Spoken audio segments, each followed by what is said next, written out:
구약성경 710페이지 에스라 1장 1절로 11절 합독하시겠습니다. 시작. 바사왕 고레스 원년에 여호와께서 에레미야의 입을 통하여 하신 말씀을 이루게 하시려고 바사왕 고레스의 마음을 감동시키시매 그가 온 나라에 공포도 하고 조소도 내려 이르되 바사왕 고레스는 말하노니 하늘의 하나님 여호와께서 세상 모든 나라를 내게 주셨고 나에게 명령하사 유다 예루살렘의 성전을 건축하라 하셨나니 이스라엘의 하나님은 참 신이시라. 너희 중에 그의 백성된 자는 다 유다 예루살렘으로 올라가서 이스라엘의 하나님 여호와를 성전을 건축하라. 그는 예루살렘에 계신 하나님이시라. 그 남아있는 백성이 어느 곳에 머물러 살든지 그곳 사람들이 마땅히 은과 금과 그 밖의 물건과 짐승으로 도와주고 그 외에도 예루살렘에 세울 하나님의 성전을 위하여 예물을 기쁘게 드릴지니라 하였더라.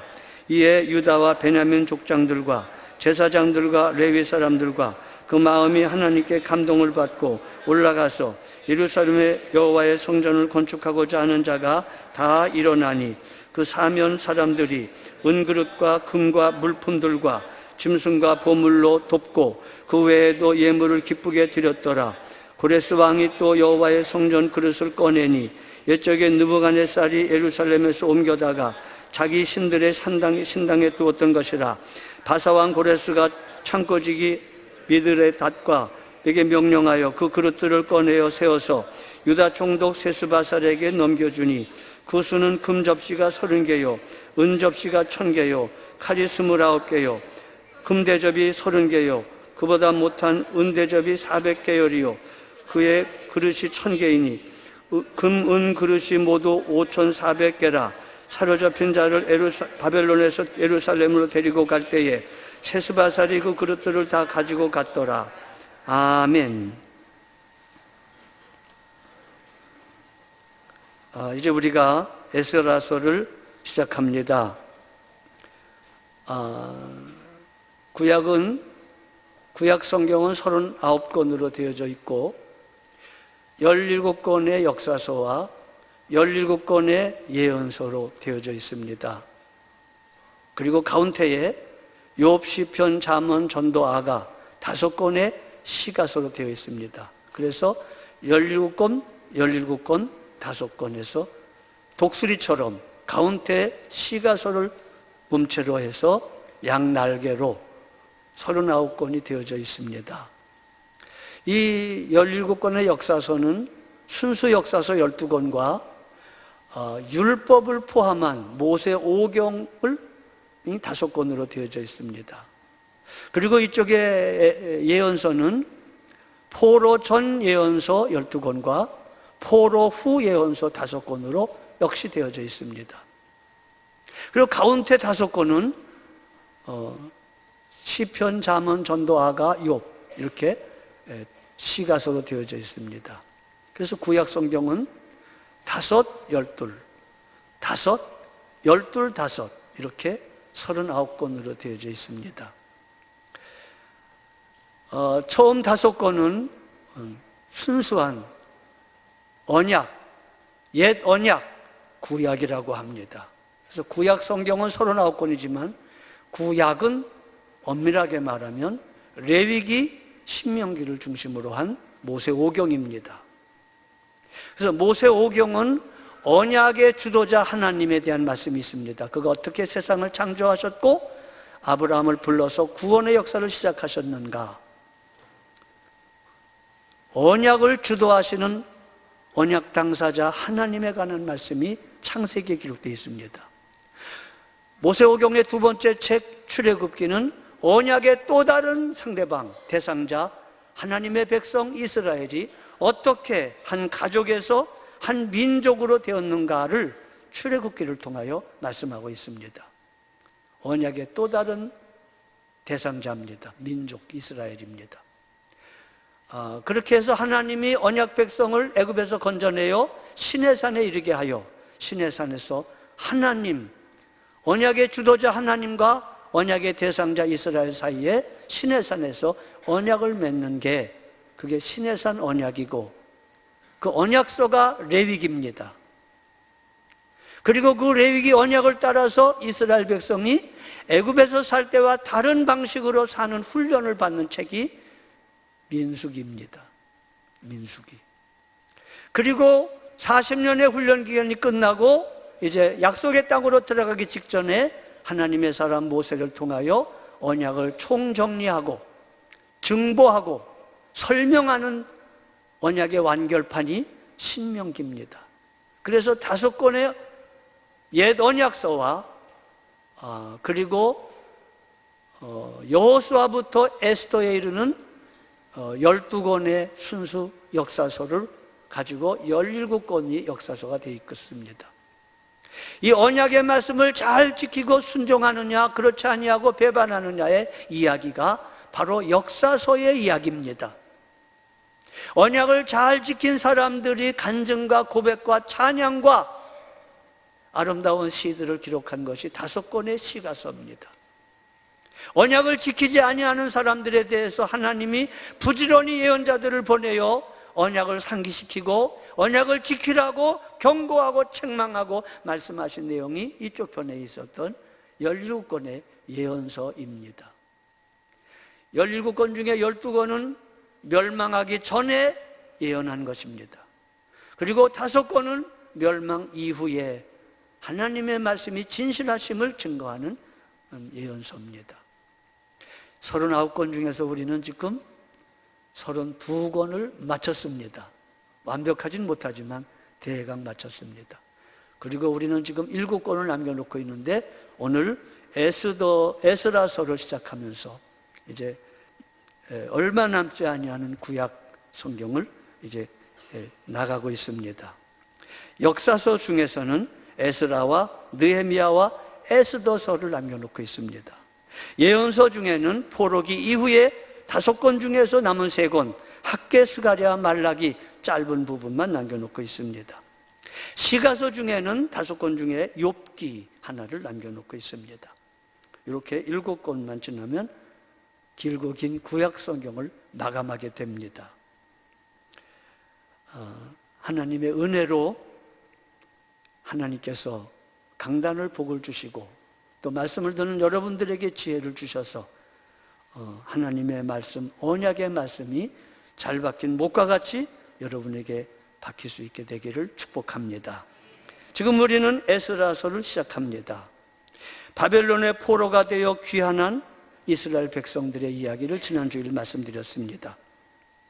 그들이 귀환하여 예루살렘으로 돌아와 보니 예루살렘은 황폐하게 되었고 승냥이의 소굴이 되었고 성전은 불타버렸고 성벽은 무너졌고 그리고 70년의 바벨론 포로로 말미암아 여호와 신앙이 하나님께 예배드리거나 하나님을 제대로 섬긴 경험이 별로 없는 저들의 마음속엔 외적으로도 내적으로도 하나님의 백성으로서의 정체성과 사명을 망각하고 질이 멸렬 상태에 빠져 있었습니다.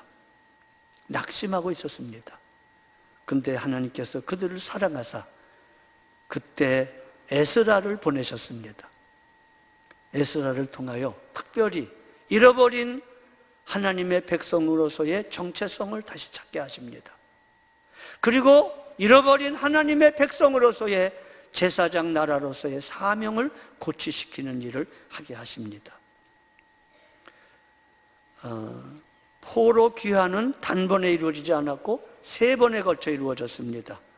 첫 번째는 주전 537년경에 그러니까 605년경에 최초의 포로가 있었걸랑요. 그때가 바로 다니엘의 포로입니다. 1차 포로로 갈 때도 1차 포로가 있었습니다.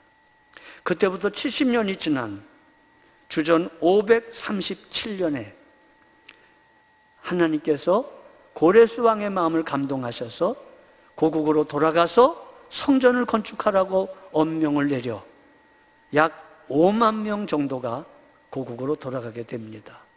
그 인솔자가 스룹바벨 그리고 여호수아입니다.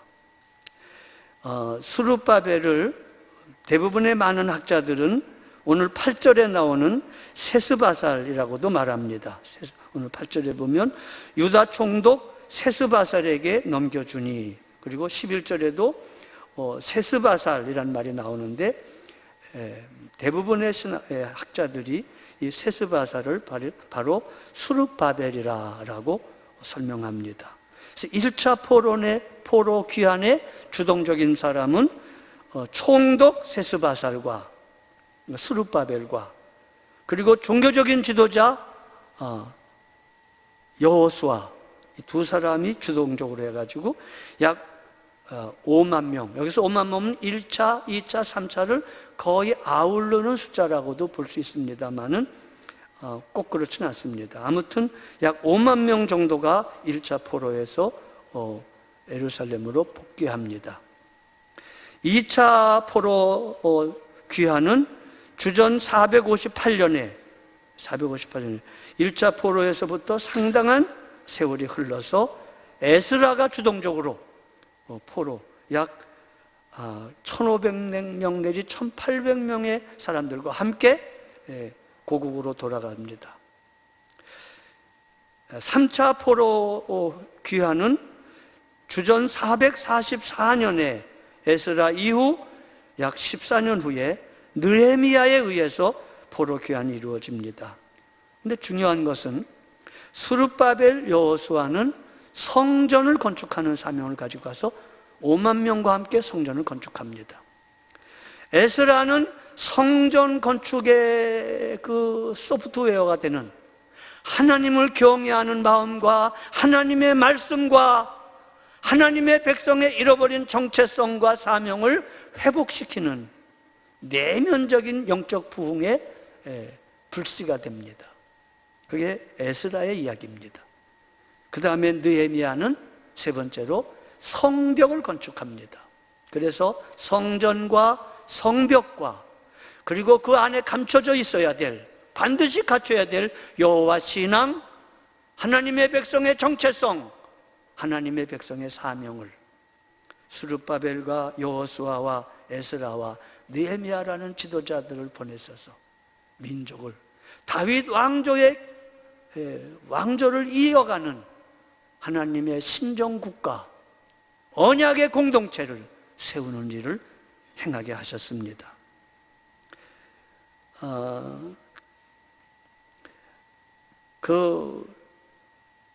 이제 1장부터 5장까지 이야기는 제가 조금 있다가 좀 더 말씀을 드릴 건데요. 다윗 왕조를 모델로 하는 언약 공동체 신정국가 건설을 도모하고자 에스라는 이미 역대기를 기록하였고 이제 에스라도 기록합니다. 그 이름들과 숫자들, 이것들은 다 족보 이야기는 다 정체성과 관계가 있는 겁니다. 그래서 에스라는 이스라엘 백성들의 족보를 쭉 기록하면서 거슬러 올라가서 맨 꼭대기까지 올라갑니다. 아담까지 올라갑니다. 하나님의 창조 때까지 올라갑니다. 그래서 이스라엘 백성들아, 너희는 하나님의 백성이다 라고 말하는 겁니다. 오늘은 에스라 첫 번째 시간으로 에스라 1장부터 5장까지를 잠깐 말씀드리면서 본론으로 들어가겠습니다. 에스라 1장은 고레스 왕의 조소와 그 조소를 따라 포로가 귀환되는 장면이 나옵니다. 성전 건축을 위하여 포로들을 석방하고 고국으로 돌아가라고 하면서 성전 건축의 법적 조치를 고레스 왕이 다 이루어 놓습니다. 인적 자원과 물적 자원까지도 확보하시는 말씀이 1장에 나옵니다. 에스라 2장은 족보와 숫자, 계수의 이야기가 나옵니다. 여러분, 성경에서 읽다가 까다로운 족보 이야기가 나오거나 이름들이 많이 나오면 정신 바짝 차려야 됩니다. 왜냐하면 굉장히 중요한 국면에 접어든 겁니다. 어떤 국면이냐면요, 그 국면이 새로운 세상, 새로운 시대를 펼치겠다는 국면입니다. 하나님이 새로운 시대, 새로운 세상을 펼치겠다고 할 때 꼭 족보가 나옵니다. 대표적인 이야기가 구약 말라기 이후 400년 동안 침묵하시다가 신약의 새 역사, 새 시대를 시작할 때 마태복음 1장에 족보가 나옵니다. 누가복음 3장에도 족보가 나옵니다. 에스라가 새로운 역사, 새로운 시대를 목적으로 하며 거룩한 글을 쓰기 시작할 때 역대기 1장에도 족보가 나옵니다. 가장 많은 족보는 사실 창세기입니다. 창세기야말로 거룩한 족장들의 족보의 이야기입니다. 그 족보에다가 설명을 붙인 것뿐이지 그게 바로 아브라함과 이삭과 야곱과 요셉의 족보 이야기들입니다. 하나님이 거룩한 세대를 시작할 때에 그 사람들을 이름을 씁니다. 하나님은 자기의 사람들과 함께 새로운 세상, 새로운 시대를 시작하기 때문입니다. 그래서 족보와 사람의 숫자가 중요합니다. 족보에 들지 않은 사람, 아니한 사람은 하나님의 일을 감당할 수 없습니다. 자, 2장이 바로 족보가 나오는 겁니다. 1장은 포로 귀환의 명령과 그리고 그 준비에 대한 말씀이 나온다면 에스라 2장은 족보 이야기가 나오는데 2장 62절을 보십시오. 2장 62절에 보면 이 사람들은 계보 중에 자기 이름을 찾아도 얻지 못하므로 그들은 부정하게 여겨 제사장의 직분을 행하지 못하게 하고, 분명히 자기가 레위 지파요 아론의 자손이라고 주장하는 사람이 있었습니다. 포로에서 돌아온 사람들 중에. 근데 족보를 찾지 못했습니다.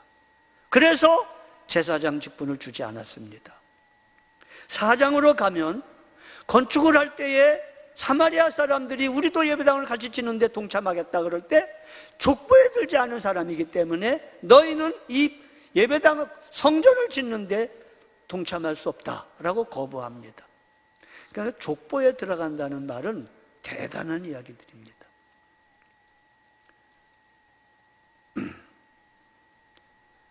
그리고 매우 중요한 특권입니다. 여러분, 교회에 이름이 적혔다는 거 굉장히 중요한 겁니다. 당회원 명부에, 세례교인 명부에, 혹은 입교인 명부에 이름이 적힌 거는 하늘과 땅의 문제입니다. 대단히 중요한 것입니다.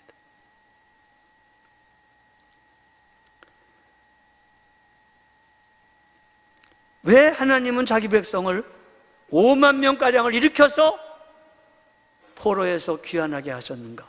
포로로 잡혀갈 때는 약 2만 명 정도가 잡혀갔습니다. 물론 그건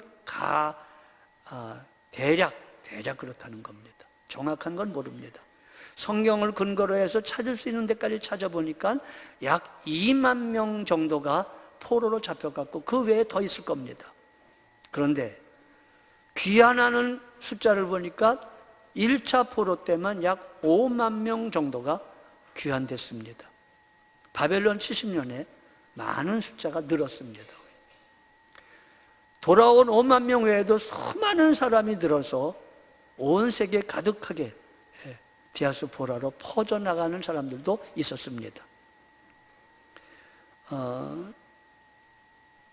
여기 이 족보와 계수에 관한 말씀 속에 성전 건축을 목적하여 5만 명을 귀환시킨 겁니다.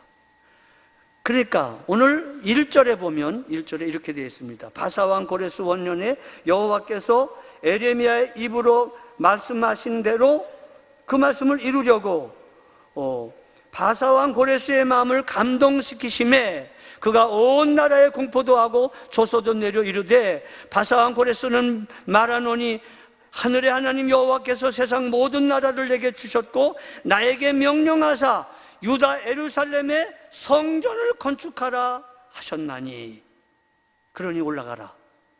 왜 올라가라고 그러셨습니까? 성전을 건축하게 하려고입니다. 구약의 성전은 무엇을 의미하는 것입니까? 구약 성도들의 정체성과 사명을 담을 그릇입니다. 이것이 신약에 와가지고 예수 그리스도의 몸된 교회가 되어서 하나님을 담는 그릇이 되고 예수 그리스도를 담는 그릇으로서의 교회가 된 것입니다. 여기에 하나님의 성전 건축에 진정한 의미가 있는 것입니다. 그래서 족보와 계수가 중요합니다. 건축의 인적 자원과 건축을 할 수 있는 특별한 고난을 갖고 있는 사람들의 이름들입니다. 우리 교회도 어마어마한 재정을 들여서 예배당을 건축했습니다. 많은 세월 동안에 하나님이 많은 사람을 감동시키셔서 여러분과 저가 지나놓고 보아서는 꿈같이 할 수 없는데도 불구하고 어마어마한 공사를 시작하고 마치게 하셨습니다. 어려움이 많았습니다. 오늘의 교회 건축도 하나님이 그의 특별한 사람들을 감동하사 마음을 감동하사 열심을 품고 건축하게 하셨습니다. 이것은 건물의 의미만이 아니라 하나님 그리스도의 형상을 닮아 이 세상 가운데 그리스도를 힘있게 드러내고 하나님을 힘있게 나타낼 하나님을 담는 그릇으로서의 하나님의 집, 그리스도의 몸, 성령의 전으로서의 교회를 의미하는 것입니다. 그래서 구약의 성전 건축이 아주 중요합니다. 성막으로 시작하여 솔로몬의 성전, 그리고 이제 그 성전은 무너지고 스룹바벨 성전, 그리고 그 스룹바벨 성전을 개축한 것이 신약에 나오는 헤롯 성전이고 헤롯 성전이 무너졌습니다. 그리고 이제 하나님의 완전한 성전인 교회가 이 땅에 세워지고 요한계시록 21장에 거룩한 성 새 예루살렘으로 교회가 완성되는 것입니다. 에스라 3장은 성전을 건축하기 전에 제단을 수축하며 하나님께 번제를 드리며 그리고 성전 건축을 시작합니다. 많은 그 귀한된 포로 귀한된 백성들이 너무나 감격해서 즐거운 마음으로 찬송을 합니다. 오래 살아 70년 전에 솔로몬 성전의 영광을 보았던 사람들은 대성통곡합니다. 감격과 기쁨과 자기들이 죄악으로 말미암아 그 고난의 세월을 보낸 것들을 생각하며 회한에 젖어 대성통곡하는 일이 3장에 벌어집니다. 그리고 4장에서 드디어 성전 건축의 방해 공사가 시작되고 성전 건축은 중도에 10년 정도 중단됩니다. 5장은 건축이 재개되고 완공되고 하나님의 은혜로 완성되는 이야기가 나옵니다. 이번 주간에 주일 예배뿐만 아니라 수요일과 금요일 예배 시간에 이 5장까지 다룰 것입니다. 에스라가 뚜렷하게 남긴 거룩한 흔적은 스룹바벨과 여호수아가 건축한 그 성전에다가 그 성전이라고 하는 그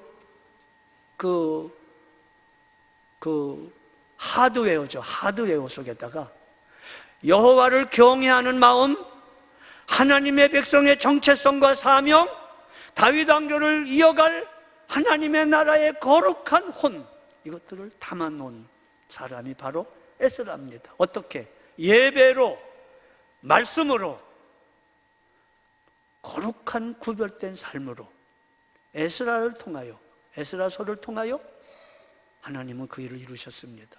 건축이 중요하지만 더 중요한 것, 특별히 신약 성경에는 예배당 건축이 중요한 게 아니라 이 예배당 안을 채울 거룩한 정신, 하나님을 경외하는 마음, 하나님의 백성의 영적인 정체성과 사명.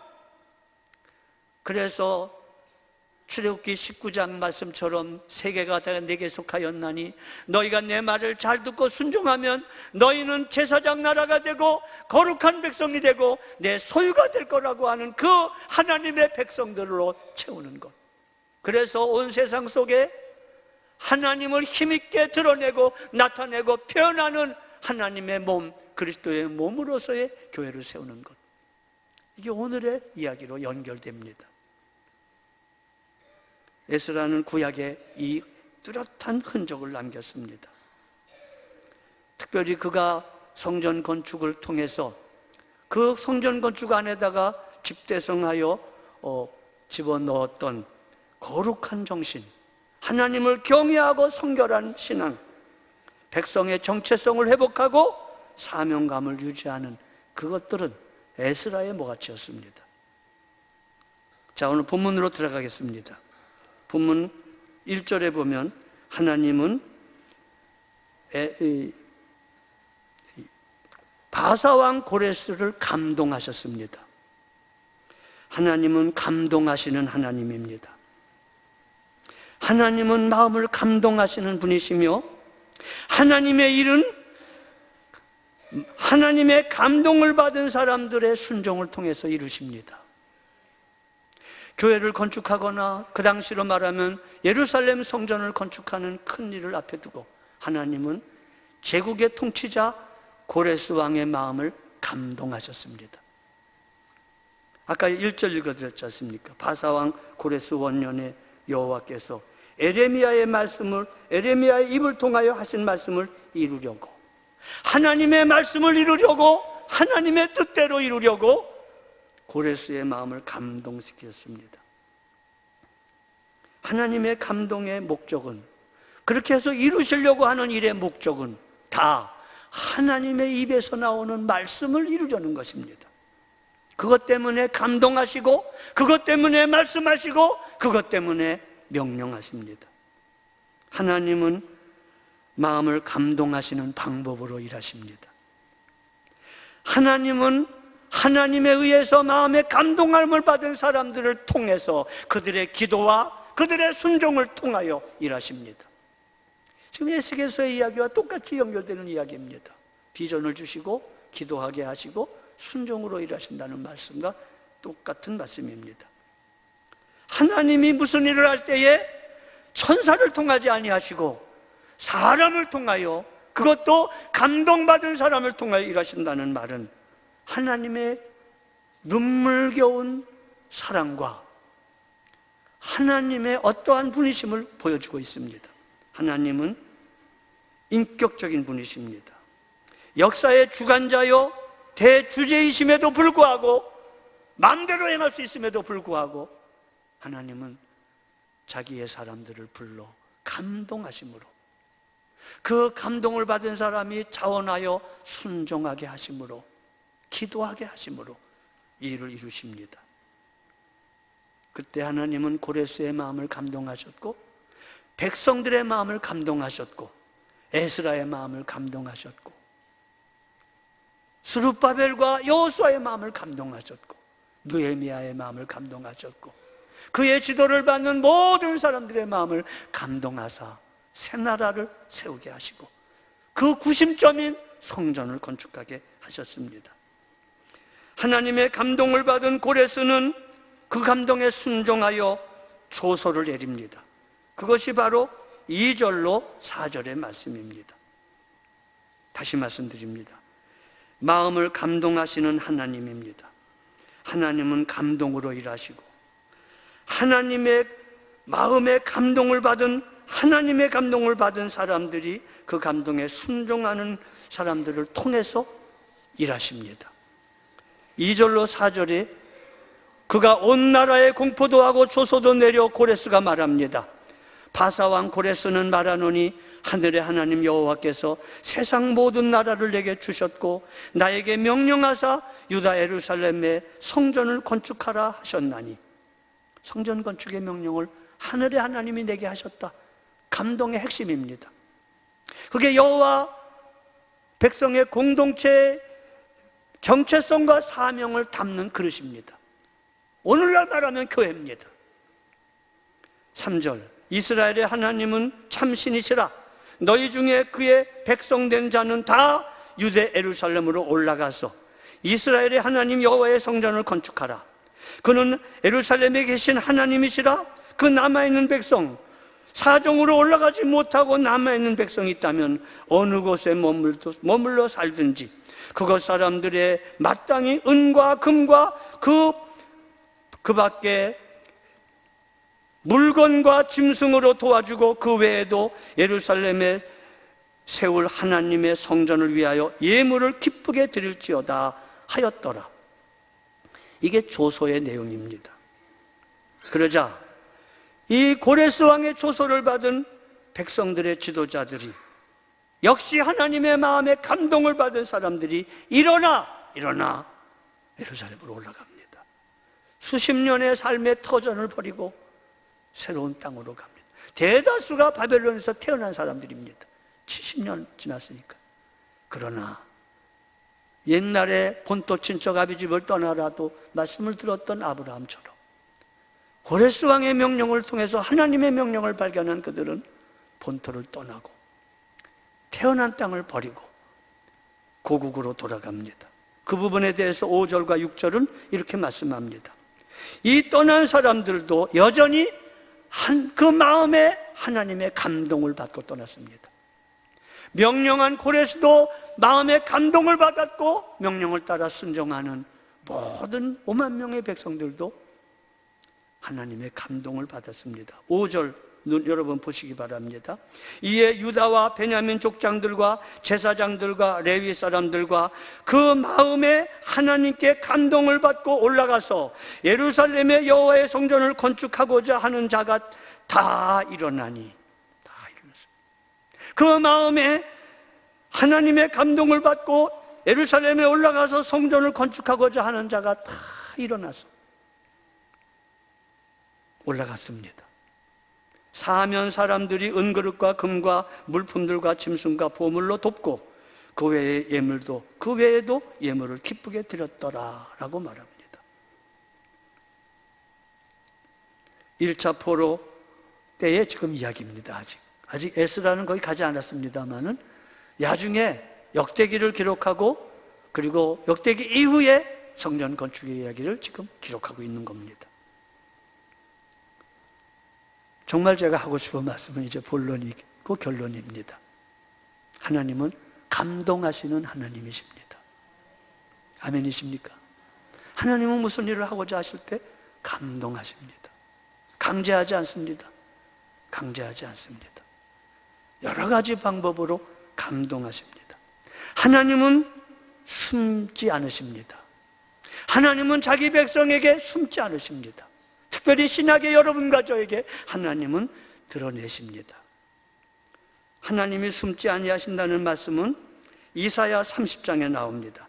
이사야 30장 20절에 보면 이렇게 되어 있습니다. 제가 읽어드리겠습니다. 1002페이지입니다. 이사야 30장 20절.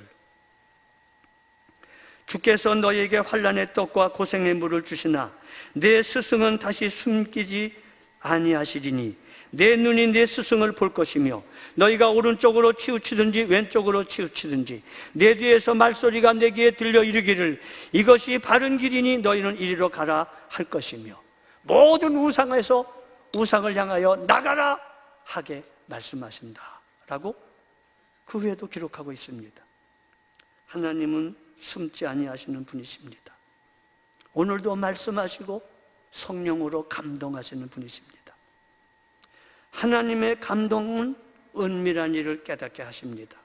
창세기 41장 38절에 보면 요셉이 바로 앞에 서서 바로의 꿈을 해석합니다. 그리고 어떻게 하면 그 흉년을 대처하실 것까도 얘기합니다. 그럴 때 바로가 만조백관 앞에서 이렇게 말합니다. 이와 같이 하나님의 영에 감동받은 사람이 누가 또 있겠느냐? 지금 요셉이 유능한 사람 한 사람을 세워서 7년 풍년을 단속하고 준비하고 7년 흉년도 감당하게 하소서. 자기를 발탁한 거 아니었습니다. 왕의 백성 중에서 신하 중에서 똑똑한 사람 하나를 세워서 이 7년 풍년과 흉년을 다스리게 하소서라고 말하자마자 바로 왕의 마음속에 하나님이 감동하신 거예요. 너밖에 누가 있냐? 네가 꿈을 해몽하지 않았느냐? 그러면서 만조백관에게 이 사람과 같이 하나님의 영에 감동된 사람이 누구겠는가? 사랑하는 여러분, 하나님의 영에 감동되면 시대를 감당할 사람이 됩니다. 세상의 풍조를 따르지 않고 하나님의 영에 감동된 사람을 통하여 남들이 알지 못하는 비밀한 것을 깨닫게 하시고, 무슨 신앙적인 일만이 아니라 여러분의 사업도 마찬가지입니다. 모든 신자들의 생애 속에서 하나님이 영적인 것만이 아니라 삶의 모든 사업과 영역에 감동을 주십니다. 하나님의 감동은 복입니다. 부담이 아닙니다. 하나님은 감동하시는 하나님, 그래서 은밀한 일을 알게 하셨습니다. 하나님은 감동하심으로 말씀을 전하게 하십니다. 설교자가 하나님 말씀을 전할 때에 하나님의 감동이 없이는 어렵습니다. 하나님의 감동을 통해서 사도행전 4장 8절에 베드로가 성령에 충만하여, 베드로가 별로 그렇게 유식한 사람으로 볼 수 없는데 성령에 충만함으로 얼마나 놀랍게 설교했는지 모릅니다. 하나님의 성령에 감동함으로 고레스와 백성들은 하나님의 전을 건축하게 하셨습니다. 하나님의 성령의 감동으로 하나님은 모든 선한 일을 이루십니다. 그렇습니다. 특별히 하나님의 감동 중에 아주 놀라운 감동은, 모든 감동보다 탁월한 감동은 성경 66권을 기록한 것입니다. 그래서 디모데후서 3장 16절에 보면 모든 성경은 하나님의 감동으로 된 것으로, 오늘 누가 감동받았다고 요한계시록 2편을 쓸 수는 없습니다. 그건 끝난 감동입니다. 그러나 창세기부터 요한계시록 범위 안에서의 보다 더 구체적이고 보다 놀라운 깨달음을 말씀을 통해서 주시는 것은 오늘도 여전히 감동으로 이루어집니다. 성경을 기록했습니다. 베드로후서 1장 21절에도, 디모데후서 3장 6절 제가 더 외우겠습니다. 모든 성경은 하나님의 감동으로 된 것으로 교훈과 책망과 바르게 함과 의로 교육하기에 유익하고 하나님의 사람으로 온전하게 하며 하나님의 사람의 일로 온전하게 하는 것입니다. 베드로후서 1장 21절에도 성경은 이렇게 말합니다. 예언은 하나님의 뜻을 따라 낸 것이요, 오직 사람의 뜻으로 낸 것이 아니요 하나님의 뜻을 따라 하나님의 성령의 감동을 받은 사람들이 하나님께 받아 말한 것이다. 이게 바로 성경입니다. 이렇게 놀라운 일들을 다 하나님은 감동으로 하십니다. 여러분들에게도 하나님의 감동이 함께 하시기를 축복합니다. 오늘도 하나님의 감동이 있습니다. 하나님의 말씀을 고요히 묵상할 때, 하나님 앞에 나아가 기도할 때, 하나님의 임재 안에 거하며 하나님과 교통할 때 전혀 생각하지 못했던 하나님의 감동이 임합니다. 교회가 선한 일을 도모하고자 할 때, 가령 우리가 예배당을 건축할 때 얼마나 많은 사람이 감동하고 얼마나 귀한 예물을 바쳤습니까? 중요한 것은요, 하나님은 감동하시는데 내가 그 감동을 소멸할 때가 많습니다. 예수를 오래 믿으면서 명백한 하나님의 감동을 받은 기억이 없는 사람이 있다면 그건 불행한 사람입니다.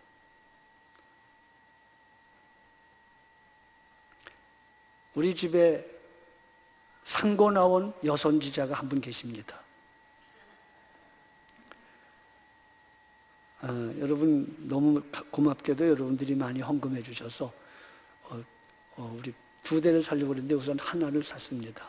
그 하나 산 돈의 절반을 어떤 분이 몸이 불편한 분이, 그 차 탈 일이 전혀 없는 분이 감동을 받아서 2천만 원이 헌금이 왔는데 1,000만 원을 혼자 헌금하셨습니다.